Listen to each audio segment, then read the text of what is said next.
बिस्मिल्लाहिर्रहमानिर्रहीम, अस्सलाम वालेकुम। मैं हूं मोहम्मद शाहिद अजीम और आज आपके लिए एक नई अनाउंसमेंट लेके आया हूं। मेरे बहुत से स्टूडेंट्स और बहुत से दोस्तों के इसरार पे आज से हम अपने यूट्यूब चैनल राइजिंग एजुकेशन के ऊपर माइक्रोसॉफ्ट वर्ड का एक ट्यूटोरियल स्टार्ट करने जा रहे हैं।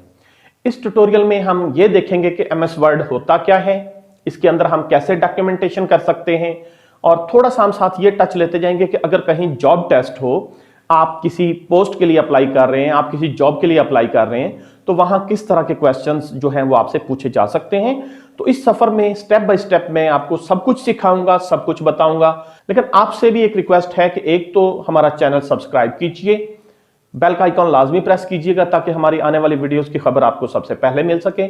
और दूसरा ये कि आप डेडिकेशन से इसको सीखते चले जाइए। रोजाना का जो काम है उसको अपने कंप्यूटर पे ऊपर बाकायदा वर्ड में इंप्लीमेंट कीजिए, उस पर नए तजर्बात कीजिए, नया सीखिए, और जहां प्रॉब्लम हो मेरे से डिस्कस कीजिए। मेरे व्हाट्सएप ग्रुप का लिंक नीचे डिस्क्रिप्शन में मौजूद है, मेरा व्हाट्सएप ग्रुप ज्वाइन कर लीजिए। आपको जो भी प्रॉब्लम हो आप मुझे डायरेक्ट क्वेश्चन कीजिए, मैं आपको जवाब देने के लिए हाजिर हूं। तो इस सफर में डिफरेंट वीडियो और डिफरेंट स्टेप्स के अंदर हम ये सीखेंगे कि एमएस वर्ड क्या है और इसमें कैसे डॉक्यूमेंटेशन की जाती है। तो चलें जी, चलते हैं अपने ट्यूटोरियल की तरफ।